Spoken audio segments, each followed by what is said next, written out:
I want to stop you right there before the doubt, before the comparison, before the next thought that tells you that you are ordinary. Because that thought is not yours. You did not arrive at it on your own. You were taught it, slowly, repeatedly, by a world that had no idea what I placed inside you the moment you took your first breath.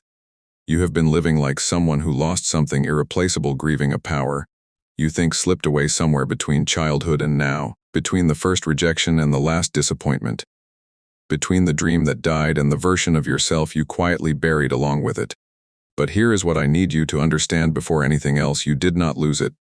You cannot lose what I permanently placed inside you.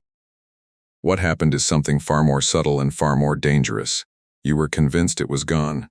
And the moment you believed that, you stopped reaching for it. The enemy does not need to take your power. He only needs to make you forget you have it. That forgetting, that slow, quiet convincing, is the oldest trick there is. And it did not start with you. It started in a garden with a voice that whispered, "Did God really say?" The question was never about the fruit. It was about identity. It was about making someone who was made in the image of the living God begin to doubt what they were made of. That same whisper has followed every generation since, and somewhere along the way it found you too. I need to correct something you may have believed for a long time.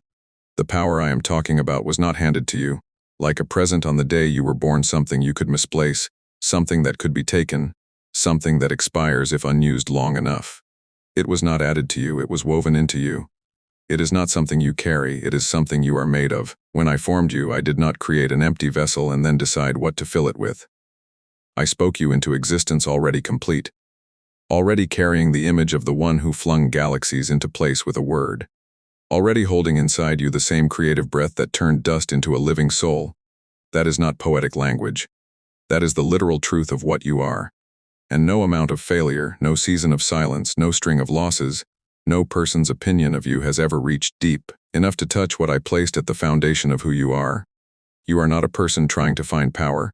You are power that has been told it is powerless. There is a difference, and the difference changes everything. Think about that for a moment. The version of you that has been striving, grinding, begging, performing, that version was not lacking power. That version was operating from a false belief about what it was made of. The striving was never the problem. The foundation beneath the striving was cracked not because I built it poorly, but because you had been told for so long and by so many voices that what I built was not enough. I want to walk you through something, because understanding how the forgetting happened is part of how the remembering begins. You were not born doubting yourself. Watch a child, any child, before the world gets to them. They do not ask for permission to take up space. They do not shrink before they speak. They do not measure their worth against the person standing next to them. That confidence was not arrogance. That was accuracy. That was a soul still living close to the truth of what it was made to be. Then came the voices. The teacher who made you feel small in front of everyone. The parent who meant well but compared you to someone else one too many times. The friend who left without explanation. The door that closed. The prayer that seemed to go unanswered. The dream that did not survive contact with reality. Each one of those moments alone was survivable, but they accumulated, and with each one, a small layer of the original knowing got buried a little deeper. Not destroyed, buried. I watched every moment that buried you a little deeper, and I kept every piece that went under. Nothing was lost, it was only covered. What is covered can be uncovered. What is buried can be raised. That is, after all, what I am known for. I do not leave my own in the ground. I did not leave my own son there. And I will not leave what I placed in you buried under years of words that were never true about you to begin with. Here is something I want you to sit with. The power I am talking about has not been completely invisible. It has been showing up in moments you dismissed, in instincts you ignored, in abilities you minimized because you did not trust the source they came from. The moment you said exactly the right thing to someone who was breaking, and you had no idea where the words came from, that was it. The idea that arrived in the middle of the night fully formed, the one that solved a problem everyone else had given up on, that was it. The resilience that surprised even you, the way you got back up after something that should have kept you down permanently, that was it. The love you found inside yourself for someone who did not deserve it, the forgiveness that came from somewhere deeper than your own willpower, that was it. Every single time. You kept calling it luck.